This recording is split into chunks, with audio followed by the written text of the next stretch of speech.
Carolina Hayes, and as y'all can see, I'm sitting here with a lovely melanated queen right here, and we're gonna get into her business a little bit. We're gonna talk about her music. We're gonna hear a little bit about her life. We even got her bestie calling in a little bit, so y'all be prepared for this. It's your boy Carolina Hayes. It's the highest circle. Y'all already know what it is. What it is.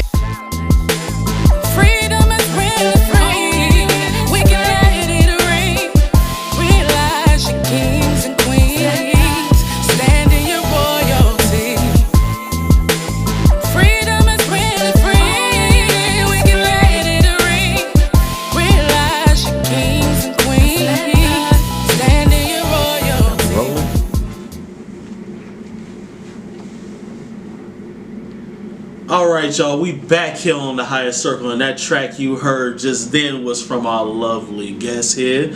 So tell the people who you are, where you come from, and I mean, we'll get into everything else after that. I am Jahzzy LaFleur. Originally from Hopkins, South Carolina. Boom! Hot town where it goes down, you know. By way of Haiti. Ça passe. Port-au-Prince, Haiti. Ça passe Naboulé. Naboulé, what's going on? Shout out to all my Haitians. That's my home, you know. But Hopkins will always be my home. Charter Road, Leesburg, you already know, so. Okay. Outskirts of Columbia, South Carolina. You did my hometown, you know what I mean?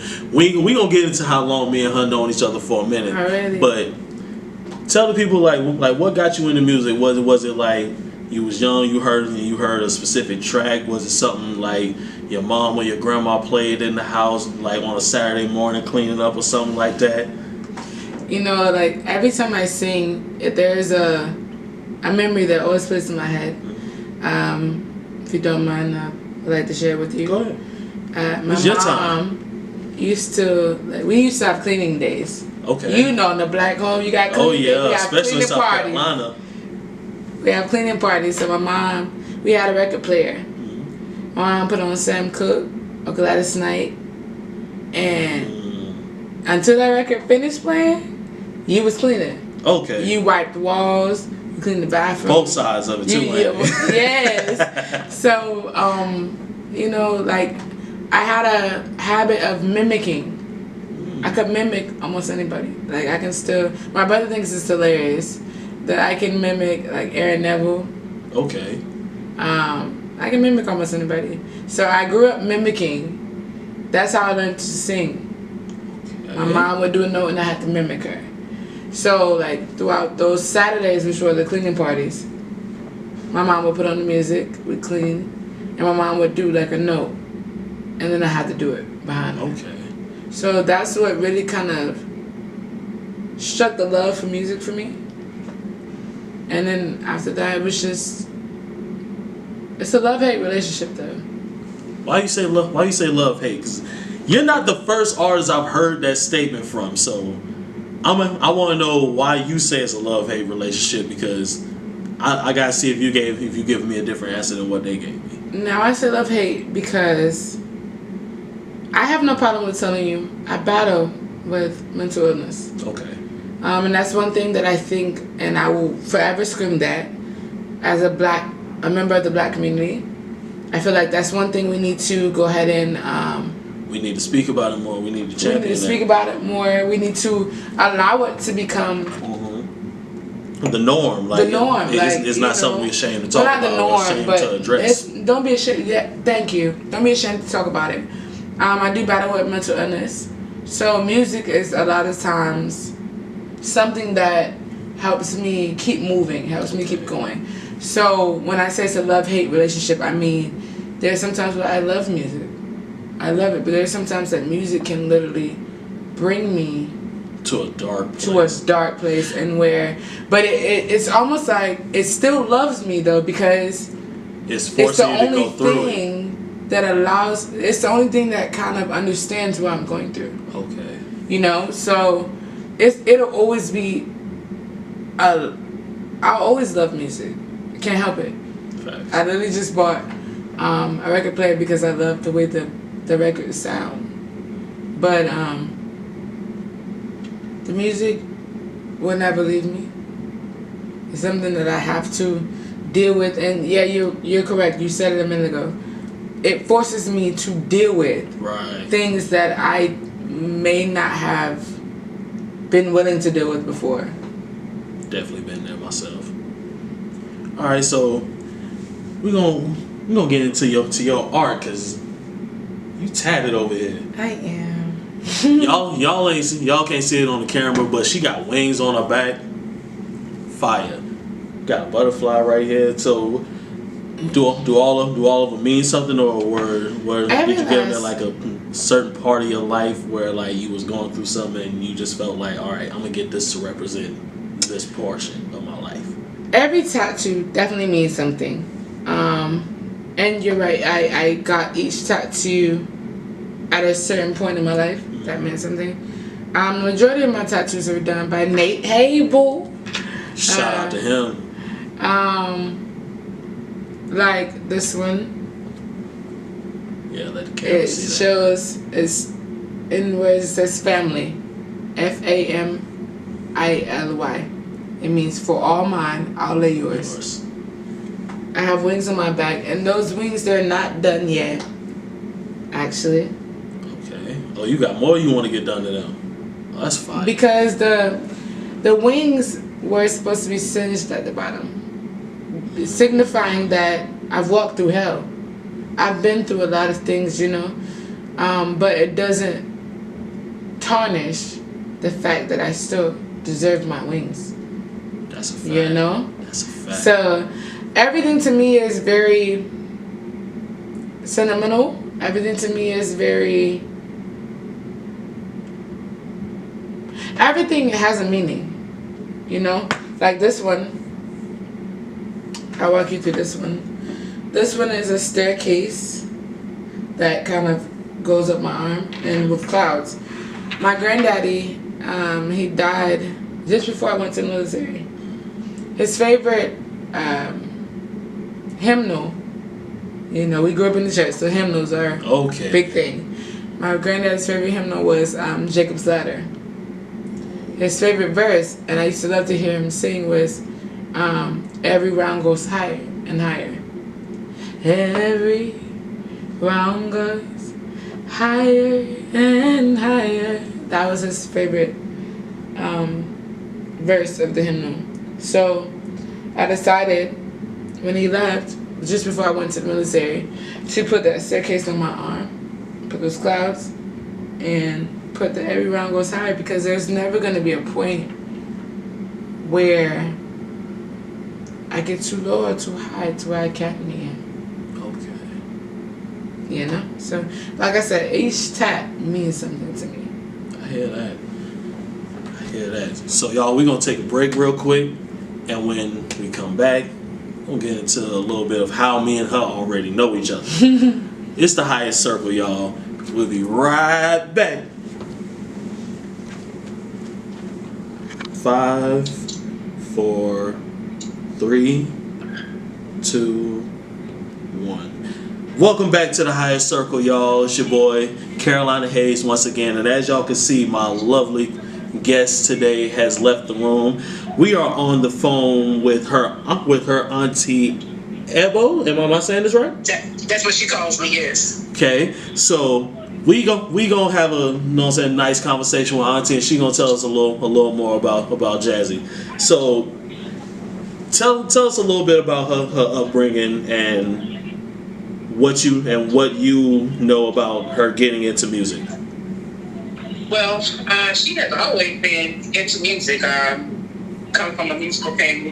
Everybody's involved in music in some way, shape, fashion, or form. So it just kind of came naturally. Her mother was a wonderful singer, who's my sister. My oldest sister also was a wonderful singer. So it just kind of came naturally. She started off singing in church. She was raised by, like I said, her mother was my sister. And she was very, very strict, but loving and flexible as well. So the strictness came from, she had a drill sergeant background. She worked for the Department of Corrections, the Department of Juvenile Justice. She was a deputy sheriff for Richland County. So there was a lot of structure and discipline there, but there was also a lot of flexibility. So she was allowed to experiment with her music and just do different things, competitions and travel across the world. The traveling didn't have anything to do with the music, but that just kind of shows the flexibility that she had there. But beyond that, she just loves music. It's always been an escape for her. She's very, very talented, and I think if she really, really like threw herself into it full time, right, she would be a beast with it. She would. Okay. That's actually what I like to hear. So I actually got a little surprise for you. Okay. To show you just how close I am to it. I grew up in Refuge Temple Church.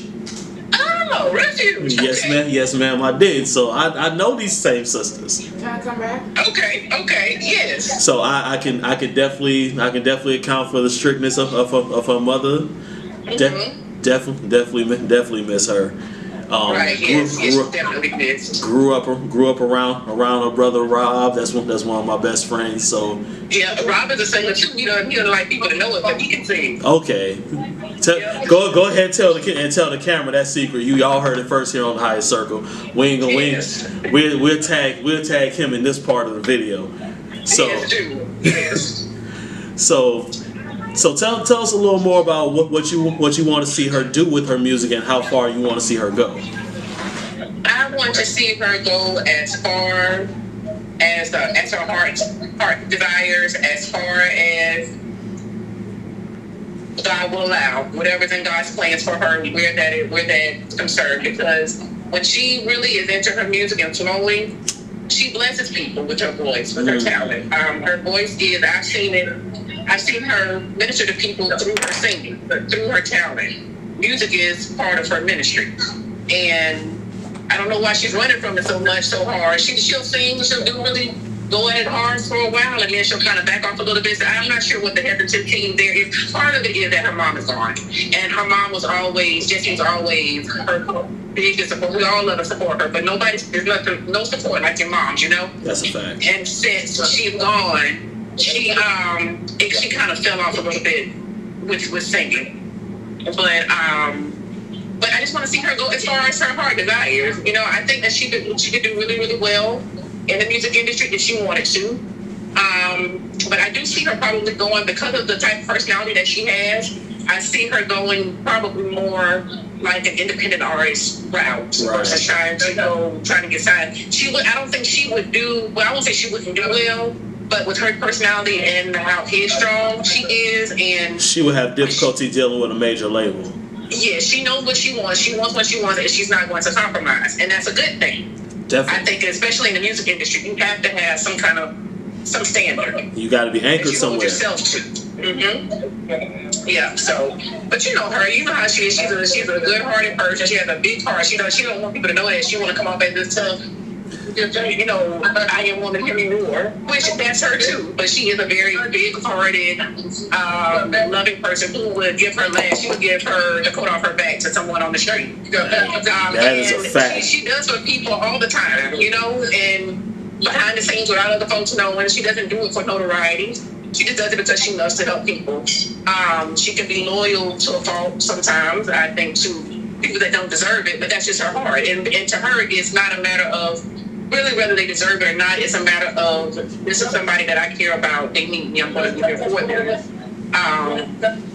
So, sometimes our biggest strengths can be our weaknesses too, because it puts us in positions to be, for people to abuse the goodness that's there, And a lot of times good people find themselves being more loyal to other people than they are to themselves. Exactly. 100%. Yes. So, but that's her. She's a big old softy, but she didn't want anybody to know. We have definitely enjoyed you here on the podcast. We definitely appreciate you stopping in.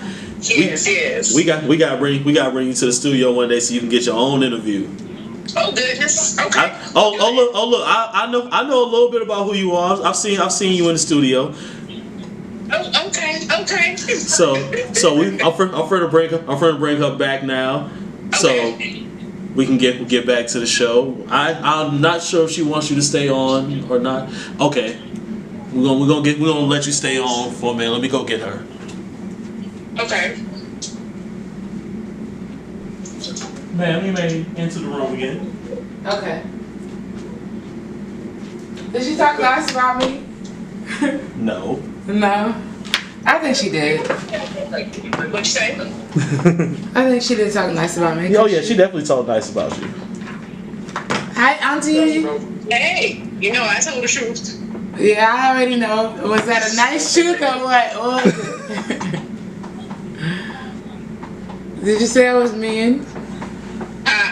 No, because no, that is not what I said. I said you have this I am woman in your exterior, which that is a part of who you are. That is a True part. indeed. But you will fix something too. You just don't want people to know it. I am, but you don't gotta tell people that. Okay. It's the truth. All I did was tell what God loved, and that's the truth. That's it. I don't think that I don't like for people to hear me be kind. I think I don't like for people to take advantage of me being kind. Right, yes. That's very true. And it's when they take advantage of it that it becomes a problem. Yeah. Right. So what did you say? You gonna tell me what you said or no? No, you gotta wait till that. You gotta wait till the episode come out. Premieres. Mm-hmm. Y'all make sure to tag me too. Yes, ma'am. Definitely. Well, you know I'm not on Facebook, but if once he cause he puts it on Instagram too. So you're not on Instagram too. So yeah, I'm about to say if nothing else, I'll tag you on Instagram, and I'll send him your information on Instagram so he can tag you. Okay. All right. You're not gonna tell me what you said? No, you gotta wait. You're not gonna tell me what you said? No, you gotta wait till the episodes drop. You have to wait. Oh man. Be surprised. Be pleasantly surprised. I'll be pleasantly surprised. Okay. Yes, be pleasantly surprised. Okay. Yes. But I would definitely like to. Well, separately, I would like to see you and the kids before you guys go. You will. What'd you say? Hey, what are you guys doing tonight? I can't hear you. What are you guys doing tonight? Well, you know, we're gonna go to Florence for a little bit, and then we'll be back down here tonight though, because our room is here in Columbia. We got a hotel room in Columbia, so we'll be here. I was just gonna tell you, meet me at Subaki's tonight. We can do karaoke. You know you like the karaoke, and Pat can do karaoke with me too. Well, we got all the kids. They be with girls.